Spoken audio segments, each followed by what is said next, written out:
Hi, this is Corey Johnston, and today's lesson is going to be a continuation of a previous lesson from the 119th Psalm. The range we most recently covered was verses 129 through 44. The one we're going to cover today is 145 to 160. This will be the 10th of an 11th part series, so the 119th Psalm is the single longest chapter in all of the Bible. Now, some of these chapters we can get through, we can even cover two chapters in some lessons. Other lessons takes other chapters take 2 lessons, some 3, even a few 4. But this one will be 11. And the number 176. First off, it is not the aimless ramblings of there's nothing. It adheres to a geometric precision throughout. So the number 176 is because it is arranged in what is known as an acrostic, whereby which the opening letter of the first word of each verse begins with the same letter in the Hebrew alphabet in the alphabetical arrangement they appear. So there are stanzas in 8, each of which is devoted to a letter in the Hebrew alphabet. The Hebrews did not have what we call vowels. The only consonants were in there. So the range we most recently covered was corresponding to the letter Pe, and that's and also Zadfe. So we're going to start with Pe. We just got a few we're going to comment briefly on. Your witnesses are wonders, so my soul observes them. The witnesses are wonderful to behold. They inspire awe and wonder. And once this is instilled in us, once we have a sense of the miraculous nature of the witnesses is the word is a witness. It is our witnesses built on the foundation and testimony of witnesses of and from the one who most of us haven't really seen, but we still know and understand him through the secondhand witnesses and his own interaction and intervention in our personal lives. But our own witness and testimony is expanded upon by the witnesses of others, and the wonders, once we get an appreciation and an awareness of the miraculous things of the witness itself, of the things they witness of, then we will have the motivation and incentive to obey, because obedience is what I like to think of as an acquired taste. The natural man resists rules of any variety or any imposition from any external force or entity or being other than themselves. But the joy and blessings can only come through obedience consistently cultivated, and once you do that, the investment will yield dividends. The opening up of your words gives light, giving understanding to the simple. So the word his words are qualitatively superior to human words as understood. These are words that give light, that is analogous to illumination, perspective, depth, the ability to see things with the mind that those who are living in darkness and confusion and doubt cannot see.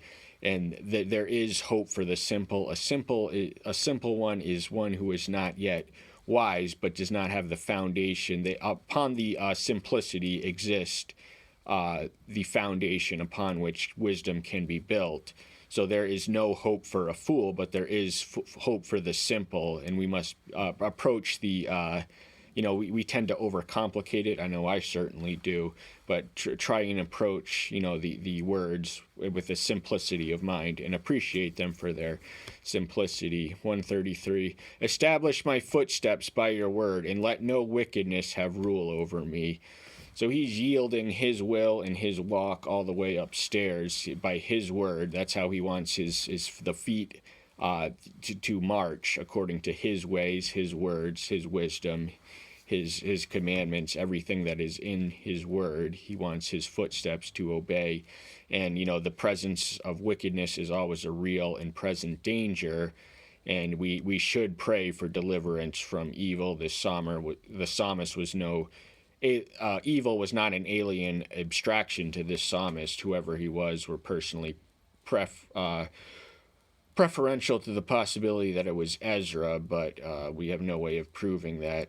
But he was no alien to persecution. Was not an alien abstraction, but a real reality. And in the final stanza we're going to cover today in the lesson itself, the final 3 stanzas all speak of the intensification of the persecution, which only brings his need to remain grounded in his word more acute.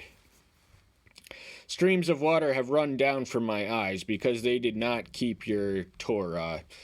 So he's emotionally and passionately invested in the obedience of the law, which was to be the governing guide of all the Israelites. And, but all around him were just these people who, treated trivially that which was significant. The law is not something to be treated trivially. Even as Christians, we tend to look at it as all rules and regulations, but we should have the mindset of the psalmist who sees the Elohim of the word in the word of Elohim. The second letter of the preview, Zodphe, verse 139. My ardor has consumed me, for my adversaries had forgotten your words. He was a passionate man. He was not merely introspective or speculative. He was also passionate. He had human hearts. He had emotional wants and real emotions and experiences. And his zeal consumed him because these people all around him, more specifically his enemies, had neglected, they had not remembered, they had not studied, they had forsaken and forgotten his words, the words which he lives by and treasures above all, and is willing to go to hell and back again in order to prove his adherence to it. Your righteousness is righteousness forever, and your Torah is truth, verse 144.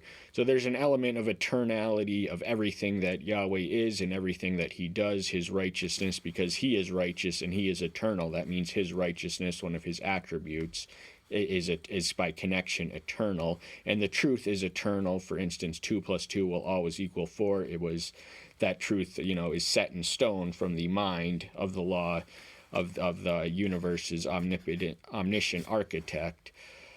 And so that everything that we read here is true. That does not mean we have to interpret everything in the most literal lens imagined, but just look for the truth and not necessarily in the most literal light. The righteousness of your witnesses is forever. Make me understand that I might live. He considered obedience a life and death matter, and spiritually speaking, this could not be more true. We are not saved by obedience, but obedience is the fruit of our salvation rather than the finalizer. So the best way we can know that we are saved is if we are obeying, because but we shouldn't, get trapped in the mindset of legalism, which reverses the debt of grace, effectively nullifies it by presuming to place the one with the keys to heaven in our debt for the works that we do offer them. We should obey nevertheless. Verse 145, lesson itself, this is the Hebrew letter of Qoph, or Qoph, I'm not entirely sure how to say it. Qoph. Your guess is probably better than mine, but we're just going to read. I have called with all my heart. Answer me, O Yahweh. I observed your laws. The word called means not only prayed, but prayed out loud. That is the physical act of calling, and the practice of of actually articulating your prayers in verbal form is one that I recommend, especially if you suffer from wandering thoughts. One of the ways to dispel that chaos in your mind is to be in the practice of saying your prayers out loud, but with all your heart. That's the other element. You have to, it's not a one-time thing. It's not a one and done thing. It's an all day, every day, throughout the day. Every fiber of your being, all your heart, all your faculties, and all their capacities are engaged in the process of prayer. And answer, if you pray frequently and fervently enough, you will receive an answer. Prayer is not so simple as a one and done finality exchange. You often have to pray repeatedly, but you will receive the comfort, guidance, or assurance or answers. And if you are praying for answers, there are 3 possible answers he can give you: no, not yet, and yes. And we have to accept by faith that his will for us is better than ours for our own. So the purpose of prayer is not to dictate our own selfish desires and ask him to bless our plans that we didn't even consult him into going into to begin with. It's to seek his will, and that will, obedience and a prayerful life are interchangeable. We pray because we are obedient, and we are made more obedient through the act of prayer. Prayer is an act of obedience. He, in fact, commands us to pray without ceasing, in the New Testament. So what does that tell you about our duty to prayer? It is also a pleasure and a privilege, and it shouldn't be used as an emergency crutch or treated as an obligatory thing, but should be genuinely desired. We should know no more than we would desire to live without air or breathing, should we desire to live without prayer. I have called upon you, save me that I might keep your witnesses. So he's saying once more, he called upon him, he prayed out loud, he summoned him by name and had a specific prayer that he was calling on him for, and this was deliverance, whether from his enemies or sin or wickedness or just evil being inflicted upon him himself subsuming to wickedness. That is another thing, we might have to be saved. So his concern is always and only that he may keep and fastidiously adhere to and learn from and live and teach his witnesses. He didn't want his witnesses to be compromised. He wanted to preserve them at all hazard and health through every fiber of his being. I rise before dawn and cry for help. I have waited for your word. So he's up in Adam, the early bird, I guess, does get the worm. So he's up even before the crack of the sun, and the first thing on his mind is crying for help. And we do need help because life is a challenge, life is a struggle, life is difficult, and life does not become more any easier once you become a Christian. You are engaged in a battle, and in fact, life could get a whole lot more difficult. So that makes our need to cry on him for help now our thinking apart from him and our works apart from him. Our thinking apart from him is flawless and unreliable, and our works apart from him are fruitless and vain.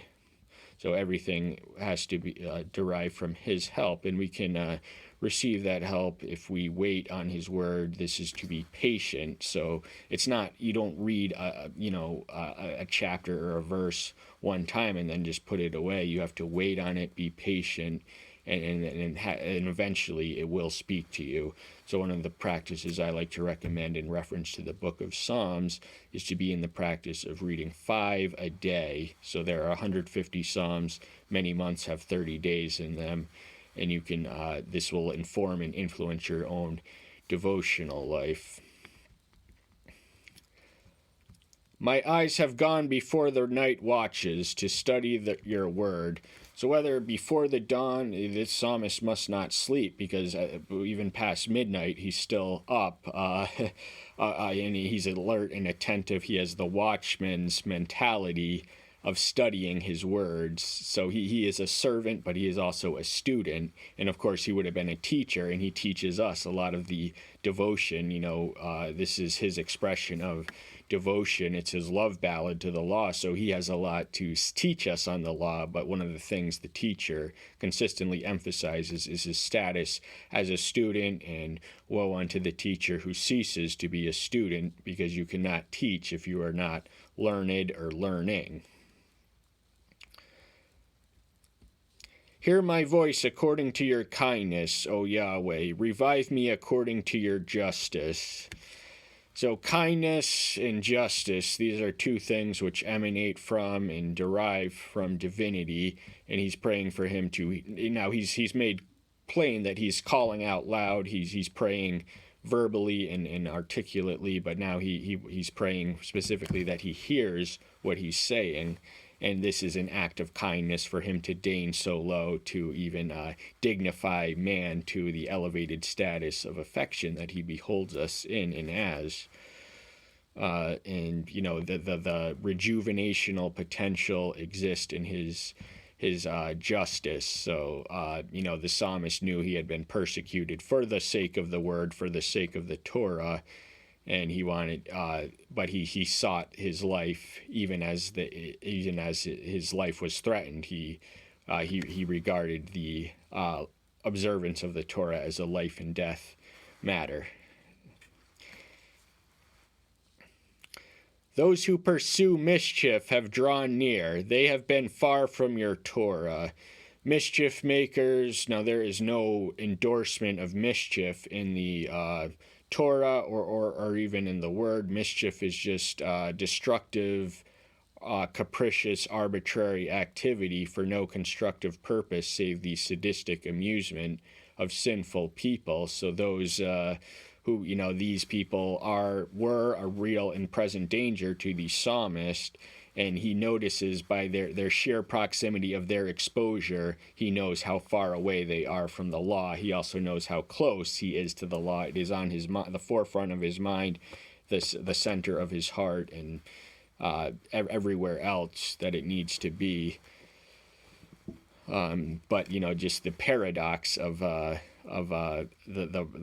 being far away from him yet near to him, so that increases his incentive to draw nearer to them, because those who are far away from him are coming close to them. They're surrounding him. They're about to overwhelm him. This makes his need to seek the strength and comfort and guidance and salvation in the one who can uniquely provide those things.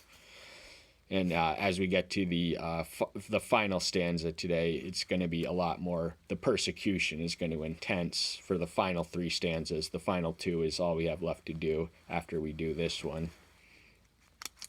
You are near, O Yahweh, and all your commandments are truth. So as close as his enemies, they can get to the jugular of his throat, but Yahweh is there, whether we are in heaven or in Sheol. We cannot hide from him. He's always there.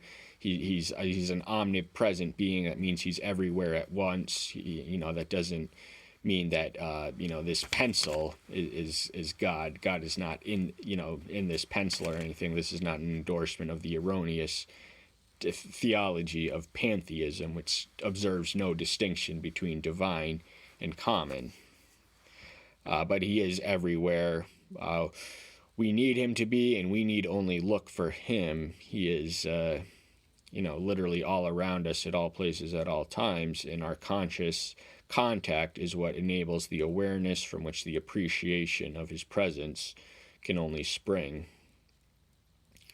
And, all his commandments are truth, so the 3-letter word all is one I like to pay attention to, that entails an element of totality. So every single one of his commandments are true in themselves, and self-evidently so in the results. He not only learned this, but he learned it through living them. He experienced the blessings and the covenantal rewards of obedience.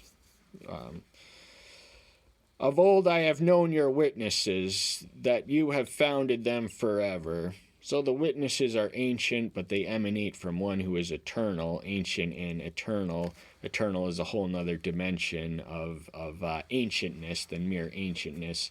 What we speak to of ancient has definite points of origins and departures, but when we speak of that which is eternal, we speak of that which literally has no beginning and no end in time. So his infinitude extends across the time-space continuum, but still he reaches us, creatures of flesh and time, at the mercy of the time-space continuum in our own dimensions, by giving us witnesses which are ancient.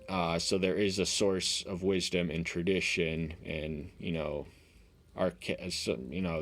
the conservative theology, but they all emanate from one who founded them forever before the foundation of the earth, because he is from the beginning and before the beginning, and he's the Alpha and the Omega. He's going to be there at the end too, and through his grace and through his power, we can be made immortal, even though we have definite points of origin. We can be made to live forever by his grace and by his power.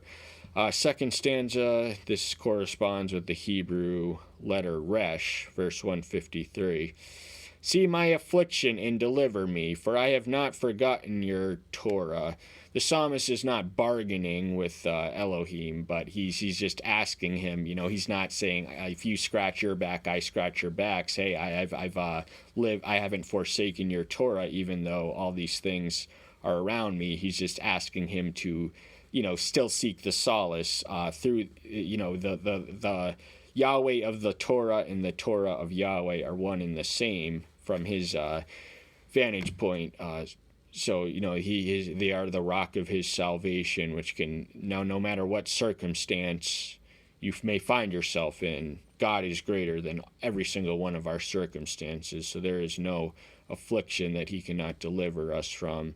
And we have to not only be fair weather obeyers, but foul weather obeyers. And the difficulty and the challenge is to forget his word or his Torah, or just what he requires of us, what his will is for us when affliction and persecution comes our way. This separates the wise from the weak.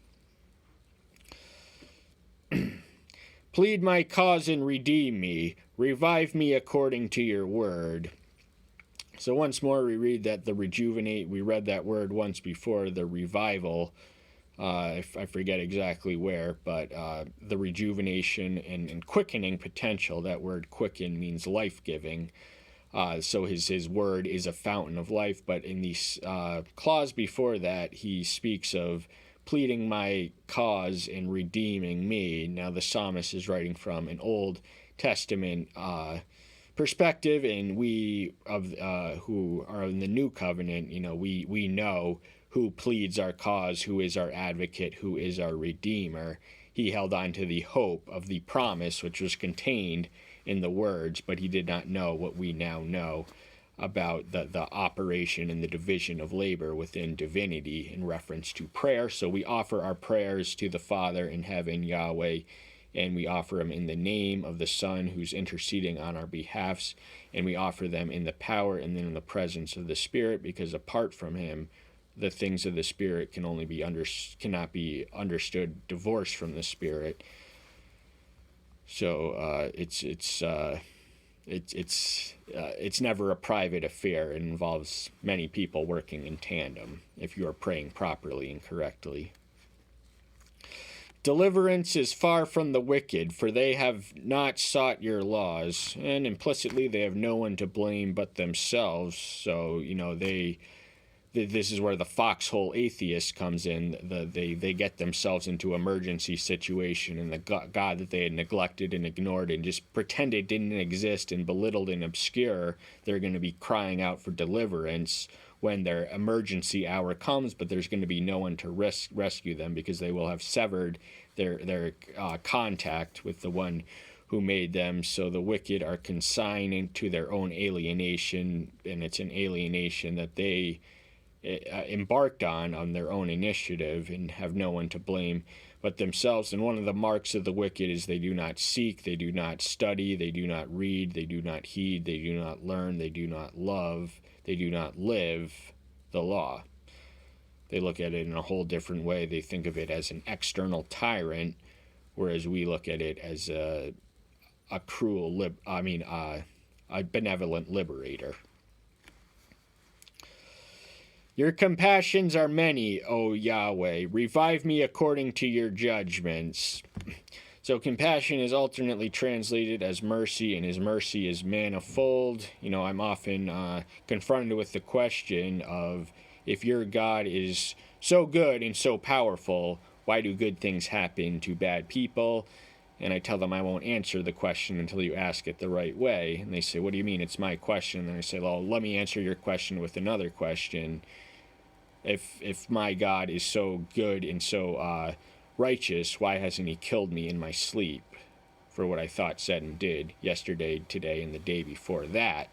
So it's all about perspective. So his mercy, now by his grace we are allowed to live. It's not motivated by necessity that he gave us the lives that we have, and it's by his mercy that we are allowed to, that he does not kill us prematurely, but is always extending the window of repentance for us to make the most of. And if we repent, that is another path to restoration and rejuvenation and revival. My persecutions and adversaries are many. I have not turned aside from your witnesses. So one of the things we notice about all three nouns in here is the plurality. The persecutors, adversaries are many, so there's more than one. He had more than a single person persecuting. He had the entire, it's just, the whole world was aligned against him. His adversaries, his enemies were too numerous, but he, in the face of all hazard and health, he maintains his fastidious and rigorous adherence to the witnesses of the that are recorded in the Word. I saw traitors and was loath, because they did not guard your word. Traitor is someone no one likes and no one wants to be. A traitor is the most despicable and reviled of all creatures. There's in C.S. Lewis, Mere Christianity, he notes that this is not unique to the Christian culture. Every culture loathes a traitor and a coward. And these are the ones who do not keep their words. These are the ones who do not make the most of their privilege and benefit and advantage and privilege to have access to the word, but to neglect it and lay it aside and treat it as something to be ignored or dismissed or belittled or obscured. Move it from the center to the periphery of their lives to their own deliberate rebellion. These are traitors to the covenant in which they are called for, and they are the ones through whom Israel collectively will be accursed, because it was their collective wickedness which resulted in their exile. See how I have loved your orders. Yahweh, revive me according to your kindness. So he's pleading once more on the kindness which is altogether exceedingly greater than human kindness is understood, and once more there is restorative potential in the kindness, and the one not only in the word but the one who it emanates from, and the same one from whom the word emanates is where the kindness, the divine goodness, emanates from. And he didn't obey because he was afraid of hell. He loved. He obeyed because he loved. He just found genuine delight and satisfaction in the knowledge of knowing that he was being a faithful and obedient and loving servant. So our motivation is to be for obedience is to be love, and obedience is the supreme manifestation of love, according to John 14:21. The sum of your word is truth, and all your righteous rulings are forever. So the sum is just the combined equation of every word combined and consolidated and start from finish. It is true. It is absolutely true. There is no element of untruth in this. And once more, refrain from the most extremist literal interpretation imaginable. The righteous, everything that he is connected to everything else that he is. So he is righteous, and so are his judgments, and he is eternal, and so are his judgments, and so are their right. Excuse me. So is their righteousness, and so everything that he is and everything that he does is eternal, and he is an inexhaustible fountain of strength and perspective and light and guidance and love. That's all the time we have for today. Thank you so much. I'm so glad you're here. Stay tuned until next time. I'll see you then. Bye-bye.